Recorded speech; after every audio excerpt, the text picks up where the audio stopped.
We're going to paint this picture from back to front really, so we're going to start off with the sky, and I've got a very big brush here, the largest I've got, and just putting on some raw sienna and adding around that some ultramarine blue. Now this is a very light colour. They're coming out darker at the moment because of course the washes dry lighter, and so just plopping that on, very wet. The paint's really running down the board, which is on quite a slope really. And what I want to do is to avoid going back into this in any way, shape or form, because I want the sky to remain pale and fresh, and so I just want to allow it to do its own thing. Now if I've missed some little white patches there, that doesn't really matter because it'll all add to the effect. What I mustn't do is go back in with the brush, because if I do that I'll then create cauliflowers and smudges and marks, and the sky will be a mess. I want it to keep as clear as possible.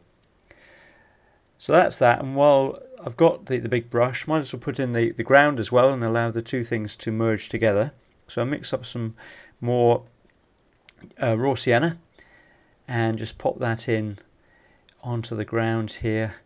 Just tie the tree in a little bit. It'll all sort of blend in and just give a nice colour to the background. It'll knock out any white that's on the paper there.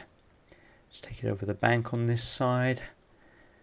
There we go, and I'm leaving the path because I just want to bring a little bit of the sky colour down into the path just to tie the two elements together.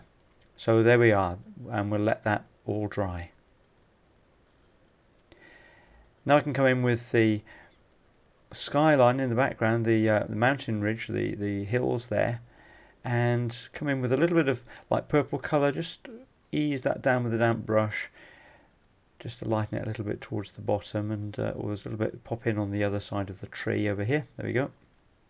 And then there's a sort of raw sienna-y patch that's just down below that on the picture, so I'll just add that in, just a little touch of colour. I'm looking fairly carefully at the original painting and working from that. So even though we're working fast and loose, it's not sloppy. It's actually working fairly carefully, but quite quickly. And then there's a sort of a dark green patch here, which is a hedgerow or something. So I'm just going to add that in loosely and let it touch now and again, and let it mist now and again in the background, so we get some nice effects there. So we'll just pop that in and just allow it to merge wet in places to make the hedgerow.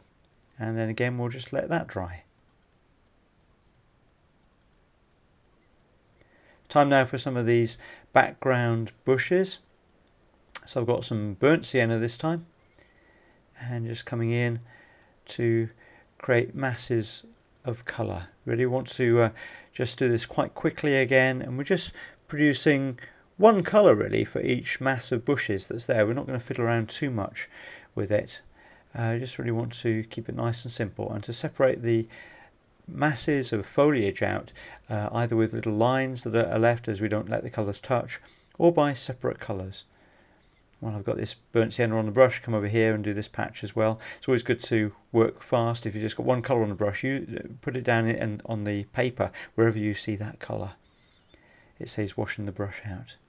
Little touch of a very dark, almost black colour here, ultramarine and burnt sienna mixed together, makes a nice coloured dark. Just coming in here with this just to feed in and just darken the bases of some of these patches. And I use the same colour on the trunk of the tree as well in a moment, just to tie everything together. Using very few colours here, as you can see. There's just two or three colours for the whole picture.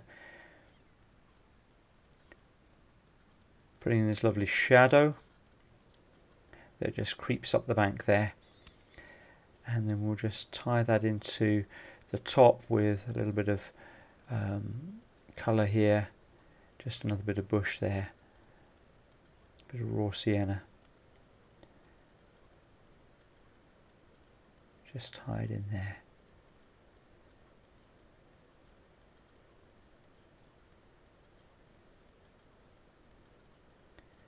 Time now for the tree, and coming in with this very dark colour, just loosely putting in the right hand side of the tree really, which is in the shade, and as it comes down and meets the dark patch at the bottom there on the bushes behind, it'll just blend into those and have a lovely lost edge there. And then just want to put in a bit of colour on the left hand side of the tree, leaving a little patch of white in the middle just for the sunshine on it, but just want to pull in a little bit of very pale purpley colour there, the background hill colour, just to give the tree a bit of shape. And then back again with a smaller brush this time, and with a very dark colour again, just pop in some of these branches that go onto the tree. This is a lovely thing to do, just not really following lines particularly, just working away, allowing the brush just to drag across the paper and make its own marks really. If you lose that little bit, that just all adds to the effect as well, but it's just allowing the paper just to do its own thing really, and the brush to do its own thing, and just to create these lovely branches on these trees. This painting is about lots of things really, but this sort of area of trees on the right hand side just creates a lovely pattern against the sky, and I guess they're really largely what it's about, although your eyes led up the path and through the gate. Now just putting in the massive foliage here, just with the side of the brush there, and a bit of raw sienna just spotted in really in places, just where you think might need a bit, just drag on a little bit of paint here and there, just to create the tiny twigs and leaves that are there. And with a small brush again, just coming in to put in the fence post. Again, it's just a very dark colour, and there we go, just pop that in very simply. Make it all as varied as possible, no straight lines, just a bit of interest there. And while I've still got the small brush and that paint, we'll put in these little twigs on the right hand side, which just neatly complement the trees on the other side. You see the picture would be very bare without these bits. But this just complements what's going on the other side, and draws the eye down again to the path and through the break in the gate. Just sort of frames it really.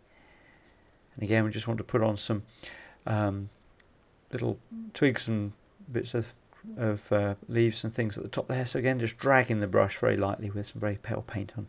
Just drag it sideways. This is a technique that Weston used a lot on his bushes and trees, just that drag mark, and it just does the job really.